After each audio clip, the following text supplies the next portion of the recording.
Com esse fundo musical, a gente inicia o culto.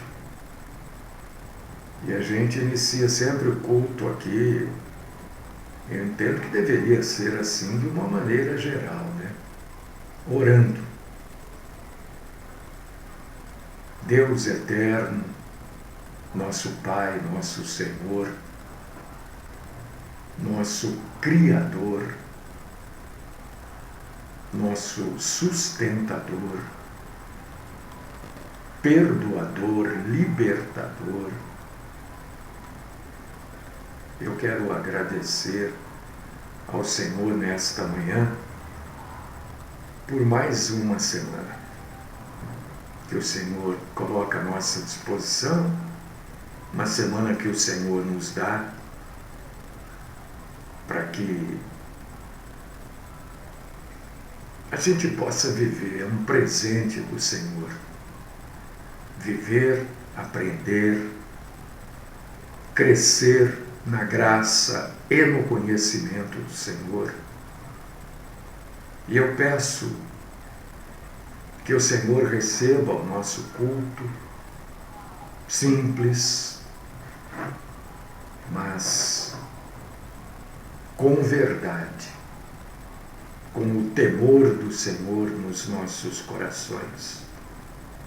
Fala conosco, derrama, Senhor, sobre nós instrução, porque só podemos amá-lo se verdadeiramente conhecermos o Senhor. Fala, Senhor. Estamos aqui para aprender. Esta é a oração que eu faço, pedindo sempre que o Senhor nos livre da mentira. No nome do Cristo Jesus, a quem esperamos que venha buscar a sua igreja. Amém.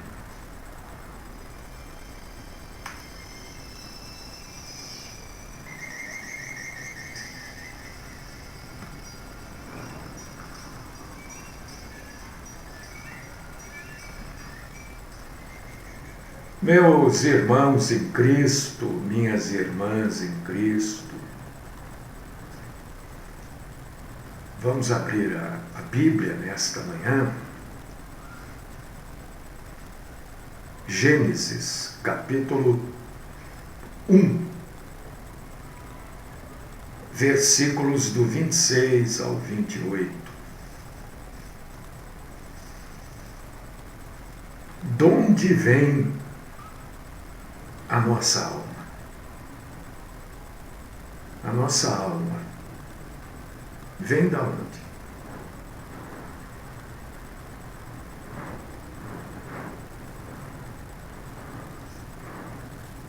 Você sabe de onde vem a sua alma?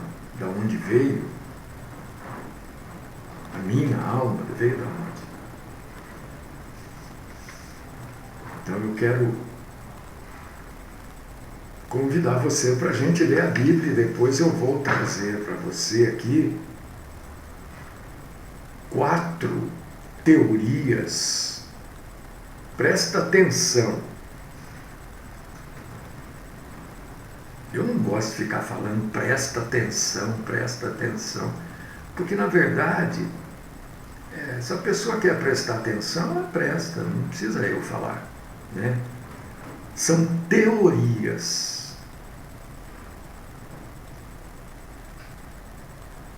Teorias.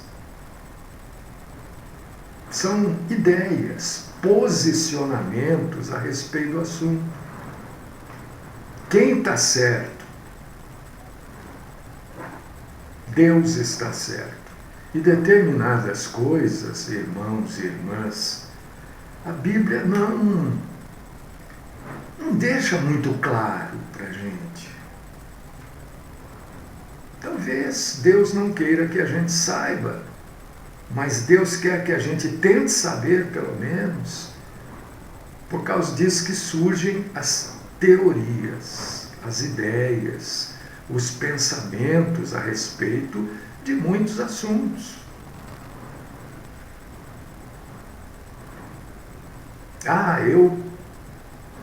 Eu penso que a alma é criada assim. Tudo bem. Algumas teorias a gente já refuta na hora com a Bíblia, outras fica mais difícil.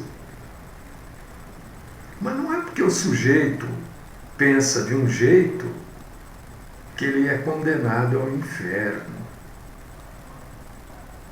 Quando o assunto não é claro na Bíblia. É óbvio, né? Nós estamos falando de assuntos que são obscuros. E hoje nós vamos falar. A nossa alma vem de onde? Né? Vamos começar aqui.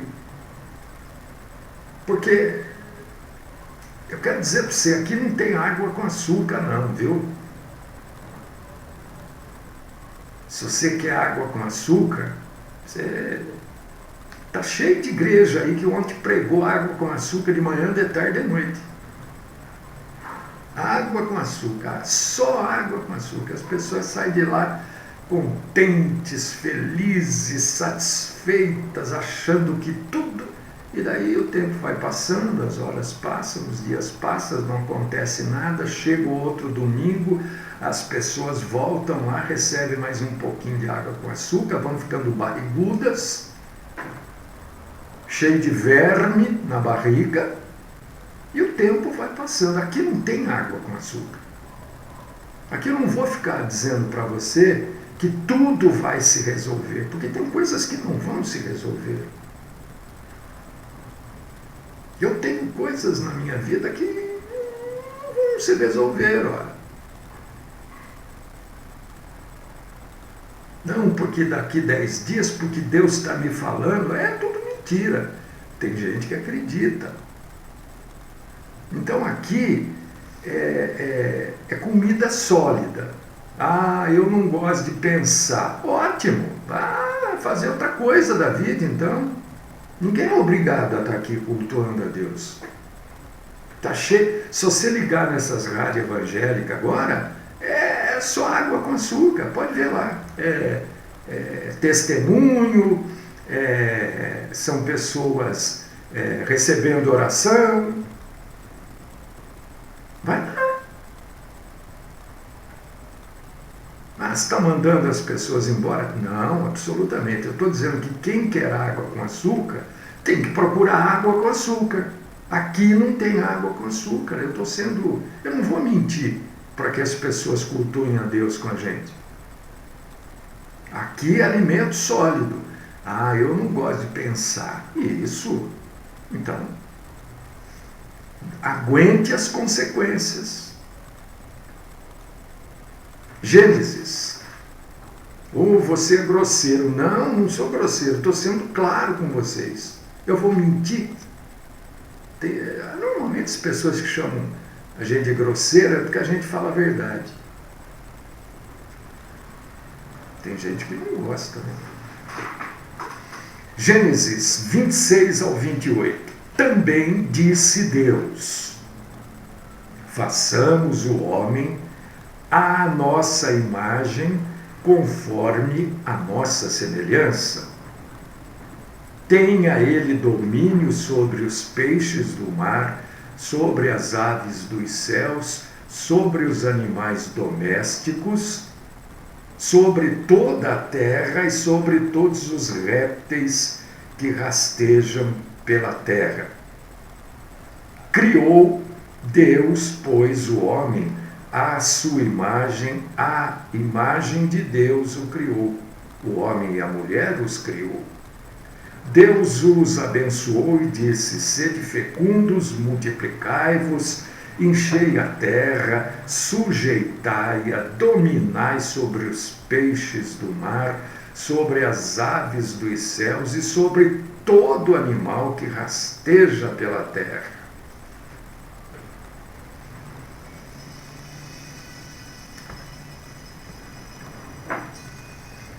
Bom, Você sabe, você sabe que esse trecho da Bíblia, ele foi escrito no momento da criação. O homem aqui não tinha pecado. Então, quando Deus criou o homem, era para o homem ser dessa forma. Né? O homem comandar tudo, ter domínio, ser o Senhor sobre tudo. Aí o homem pecou, tudo passou a ter domínio também.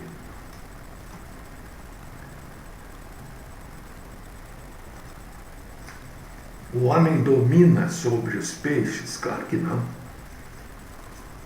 O homem tem que pescar o peixe. E olha lá, tá difícil, né? Ainda tem gente aí que diz que não pode comer carne. E tem gente, o pior de tudo não é ter gente que fala. Porque falar o papagaio também fala, né? O pior é que tem gente que acredita, né? Que não pode comer carne. Onde já se viu? Coitadinho do boi. Olha. Quando eu vou lá andar a cavalo, às vezes, né, que me convidam, eu passo lá, eu vejo aqueles bezerrinhos, já olho para eles assim, pensando num belo bife. Olha, mas Deus fez o boi para o homem comer. Tem umas galinhas lá, eu olho assim e falo, oh, isso aí, ensopada não ia ficar bom demais. Deus fez a galinha para o homem comer. Deixa de ser bobo. Ah, porque eu sou vegano. Ah, tá bom. Você simplesmente está negando aquilo que Deus te deu. Você está dizendo para Deus, não, o Senhor fez errado. Ou, eu não quero isso, eu não quero comer peixe, eu não quero comer galinha, eu não quero comer boi. Eu só quero comer alface. Tudo bem, problema seu. Você não sabe o que é bom. Ah, mas coitadinho do animal.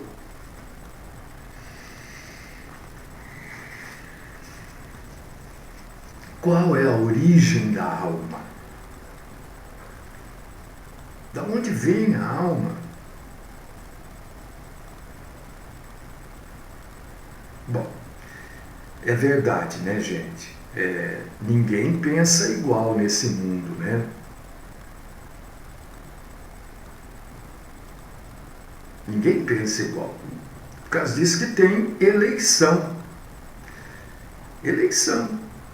São vários candidatos e cada um escolhe o seu. Se você tem um candidato, problema seu. Se eu tenho um, problema meu.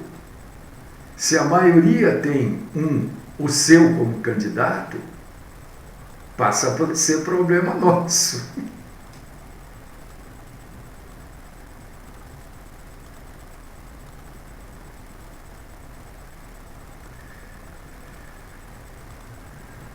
Passa a ser problema nosso.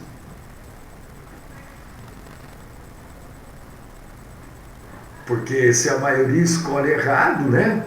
Aí todo mundo sofre. O que nós vamos fazer?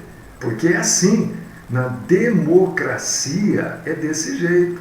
A gente precisa aceitar a opinião do outro. Isso não quer dizer que eu tenho que fazer igual ao outro. Né? A gente pode chegar e falar para o outro, não é assim, aí o outro continua, deixa ele para lá, ué.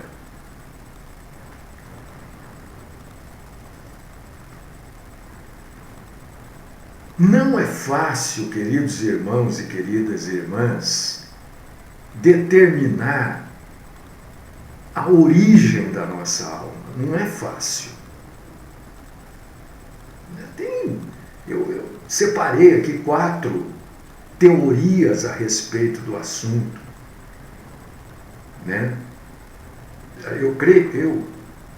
Eu acho que eu não estou errado, mas eu acho que são as teorias mais interessantes que existem no meio evangélico, que podem, pelo menos, nos dar uma visão mais precisa para nós sabermos como a alma humana passa a existir.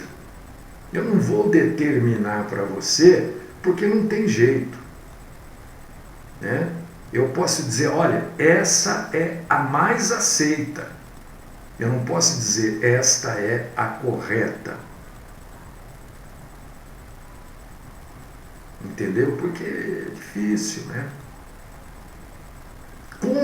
Quando eu digo assim para você, olha, presta atenção, abre a sua mente para você poder acompanhar aqui. Como se dá a propagação da alma na espécie humana? Esta é a questão hoje. É sobre isso que nós vamos falar. Deus, como o último ato da criação, né, foi a criação das almas. Foi isso que a gente acabou de ler aqui. Gênesis 1, 26, 28. O último ato da criação foi a criação das almas. Ele estabelece aqui um princípio de multiplicação e frutificação de todas as coisas vivas, inclusive para Adão e Eva. E era uma ordem da parte de Deus que seria obedecida naturalmente pelo casal. Porque Deus dotou de uma maneira geral todos os casais para a criação. Isto é, a propagação, no caso aqui eu estou falando da espécie humana, óbvio, né? Estou falando de alma, né? Propagação da espécie humana. Os animais, é claro, também foram dotados de capacidade reprodutiva. A diferença é que nós temos uma alma racional. Racional quer dizer com capacidade de raciocínio, que pensa. O ser humano não age meramente por instinto. Ele planeja a sua vida, ele pensa, porque ele tem um elemento moral e espiritual. Por causa disso que surge esta pergunta. Na propagação, o homem propaga aos filhos o elemento material ou também o imaterial?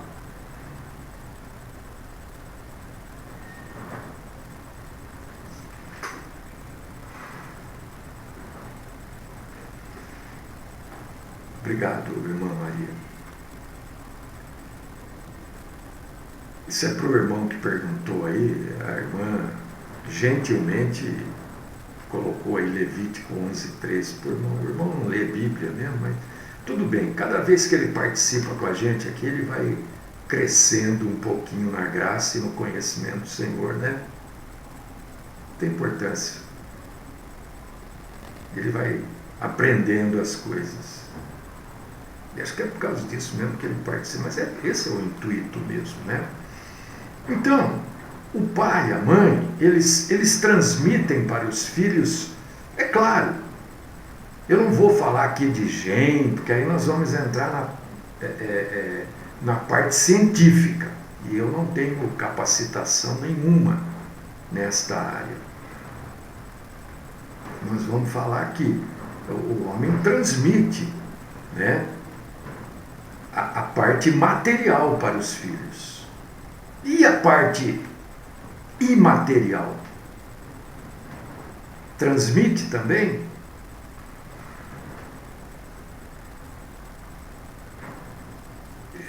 Irmão, se você entende que este culto é água de salsicha, deixa de acompanhar, seja inteligente, né? Você escreveu aí, água de salsicha. Se o culto é água de salsicha, se a exposição que eu estou fazendo aqui para você não tem sentido nenhum, uma pessoa inteligente não acompanha. Então a questão é a seguinte: surgem várias teorias a respeito do assunto. A teoria pré-existencialista, a teoria traducionista, a teoria criacionista e a teoria da cooperação mútua.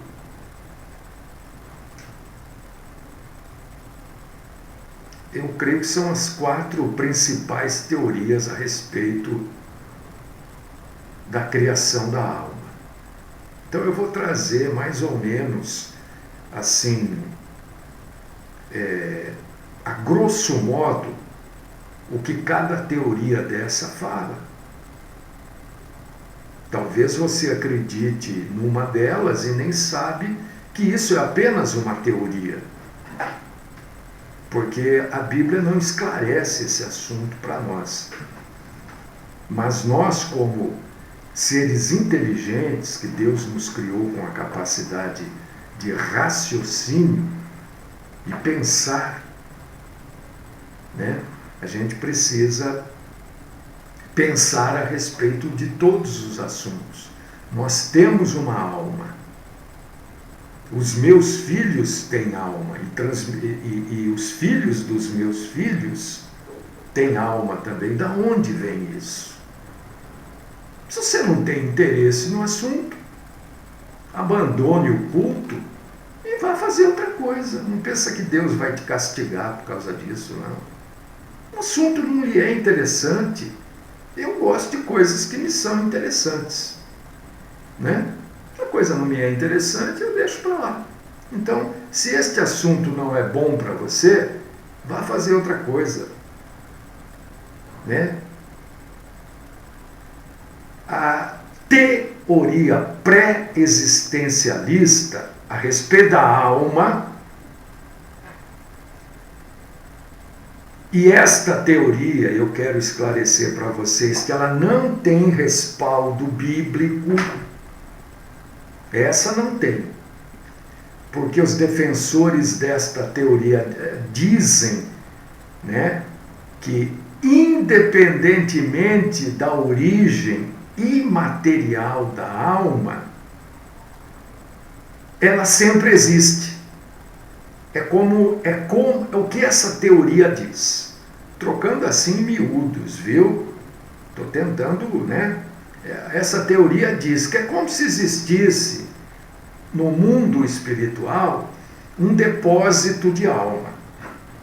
Como se, ninguém está dizendo que é, né? E quando uma pessoa é gerada, pega-se daquele depósito uma alma e entrega para aquela pessoa. A pré-existencialista, a teoria diz que as almas existem, sempre existiram. Vai lá e ela é acoplada a um corpo. Entendeu? É isso que esta teoria fala. Ela não tem respaldo bíblico. A Bíblia não diz que existe um depósito de alma.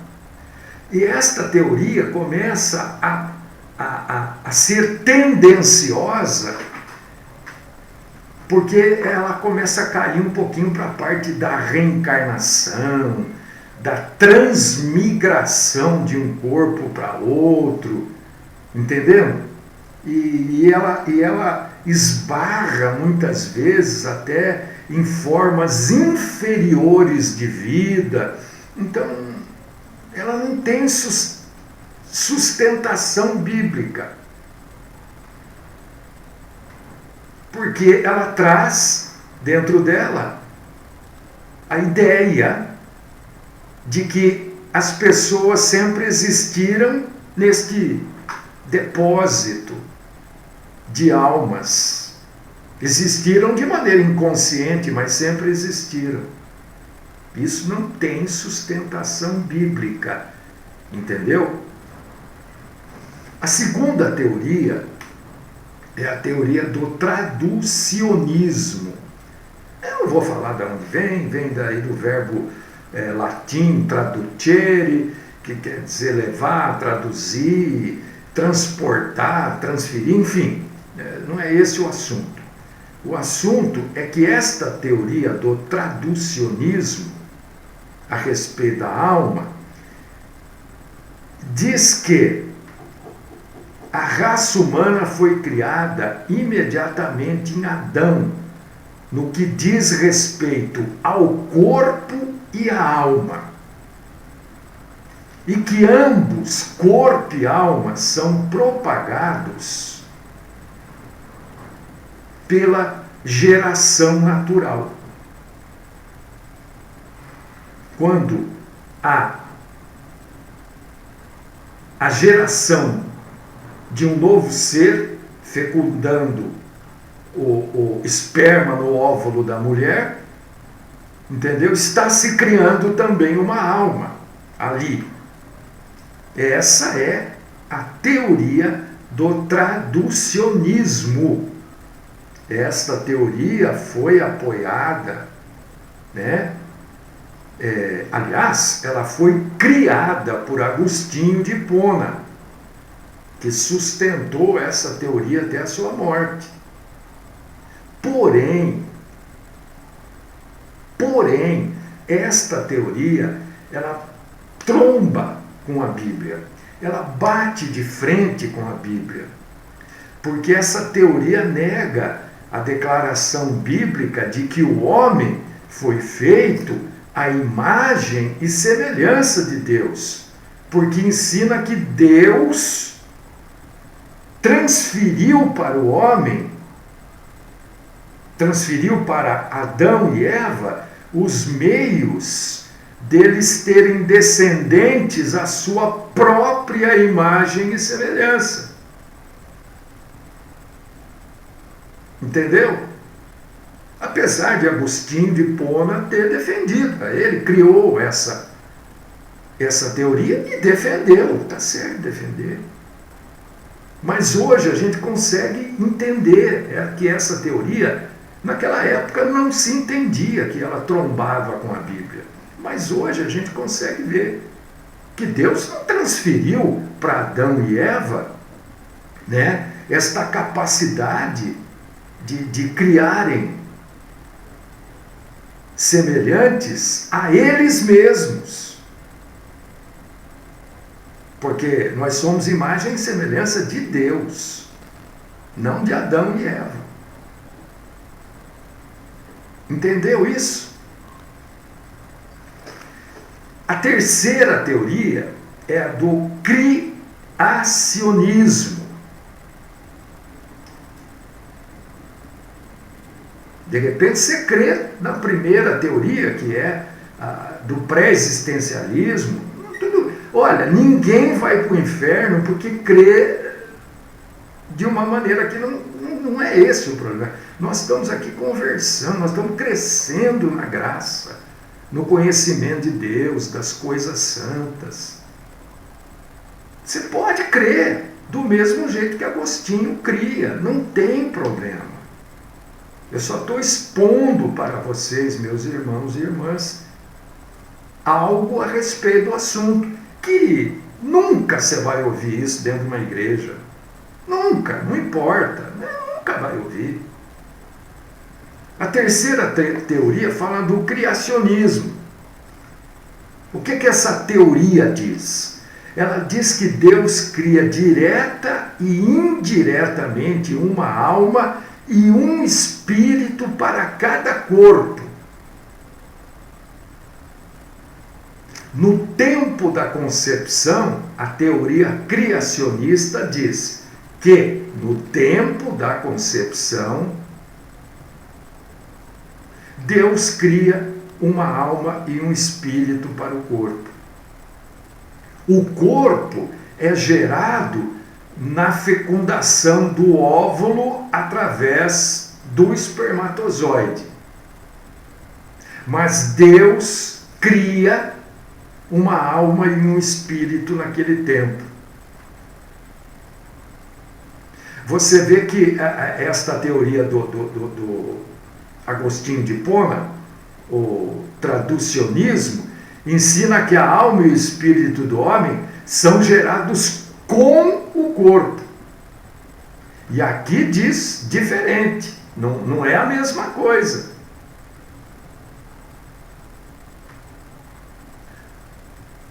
Aqui diz, o criacionismo diz, em síntese, né? A teoria diz que a alma individual não é transmitida pelos pais. Ela é uma criação imediata de Deus no momento da concepção. E aonde se fundamenta esta teoria? Se fundamenta em Isaías 57, 16, Eclesiastes 12, 7, Hebreus 12, 9 e Zacarias 12, 1. Aliás, esta teoria, só para esclarecer, ninguém é obrigado a crer assim.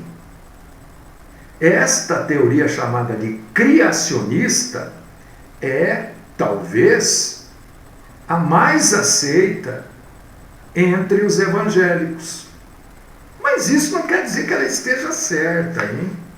Eu só estou transmitindo informação. Por quê? Porque a Bíblia trata o nosso Senhor Deus de Pai dos Espíritos. Então, fundamentado neste nome que é dado a Deus também, Pai dos Espíritos, somente Ele pode criar uma nova alma. A teoria do criacionismo diz que a alma é pura ao ser criada, porque ela é criada primeiro fora do corpo. Porém, quando ela se une ao corpo, ela se torna depravada. A teoria fala isso também. Então, a teoria esclarece que ela é criada fora do corpo. O corpo está sendo concebido ali, na fecundação do óvulo pelo espermatozoide. Fecundou, está sendo criada por Deus uma alma e um espírito. Quando acontece a união desta alma e desse espírito no corpo, a alma é contaminada nesta união. Apesar de ser a mais aceita, eu imagino que seja, né? No meio evangélico, existe um perigo também aqui. E eu preciso falar para você, não estou defendendo esta ou aquela tese, estou trazendo quais são as correntes de pensamento, né? Eles dizem que a alma se contamina quando ela se une ao corpo. E esta maneira de pensar diz que o pecado é apenas um ato físico. E se o pecado é um ato físico, há o perigo de se transferir a responsabilidade do pecado para Deus, porque é físico. E o pecado não é só um ato físico. Está vendo como tem sempre um problema? Ah, mas como que o pecado não é um ato físico? Claro que não. Jesus fala que se você olhar para aquela mulher com o pensamento já deixou de ser físico. Olha só. E existe a quarta teoria, né? Que é a teoria chamada de teoria da cooperação mútua. Né? Mas você já deve ter percebido, querido irmão e querida irmã, que este assunto é um assunto envolvido num certo mistério. É um assunto difícil, mas eu não posso deixar de trazer para vocês aqui. Você precisa... puxa vida, eu penso assim, então eu sou, sem saber, eu sou daquela teoria. Mas por que eu penso assim? É para isso que Deus nos deu capacidade.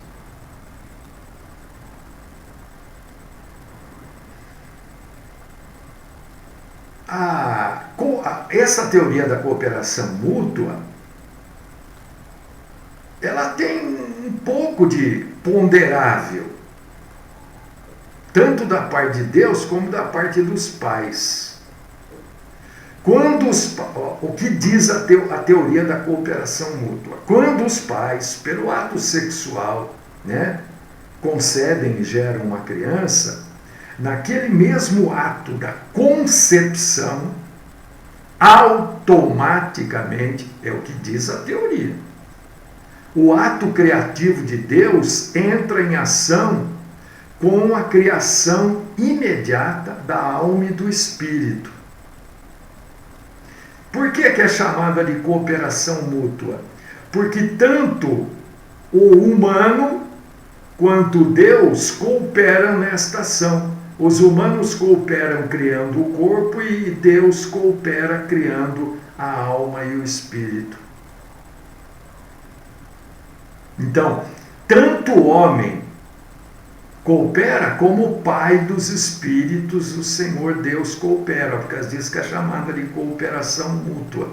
No momento da concepção, quando o óvulo feminino é fecundado pelo espermatozoide masculino, nem antes, nem depois, no exato momento, a alma e o espírito são criados e acompanham o desenvolvimento natural da vida física da criança concebida. Esta é a teoria da cooperação mútua. Essas são as 4 teorias sobre a criação da alma. Existem outras, claro que existem. Estou trazendo as 4 porque eu acho que são as principais, né? que mais se fala, que mais se apresenta.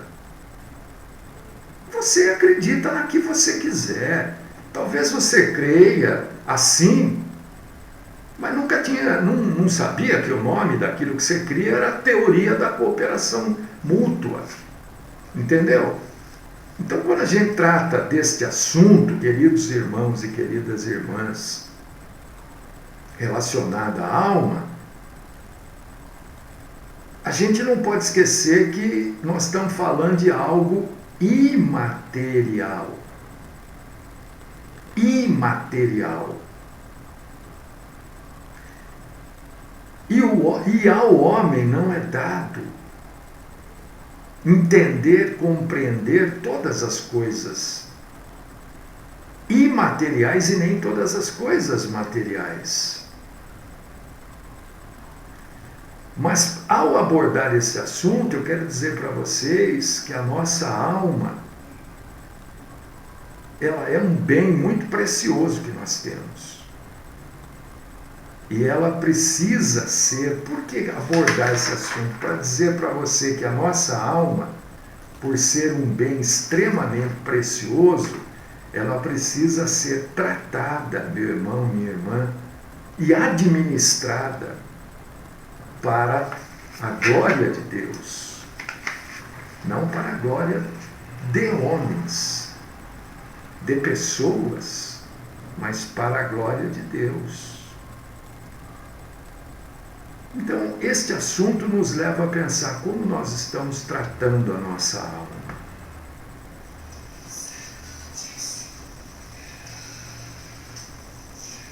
Deus querido, Deus amado, Paizinho Todo-Poderoso, eu quero exaltar, glorificar o Senhor, te agradecer por esse tempo que tivemos para falar de um assunto tão importante que é a nossa alma. Como é que a gente trata a nossa alma? De que maneira nós temos cuidado da nossa alma? Nós nem sabemos exatamente como que a alma é criada, de onde vem a alma. Nem isso nós sabemos, mas nós sabemos exatamente como a gente trata a nossa alma. Que venhamos, Senhor, a fazer uma reflexão sobre isso e tratar a nossa alma segundo a vontade do Deus eterno e todo-poderoso. Recebe, Senhor, o nosso culto, a nossa adoração, continua falando conosco e nos livrando, Senhor, da mentira. Esta é a minha oração no nome do Cristo Jesus. Amém.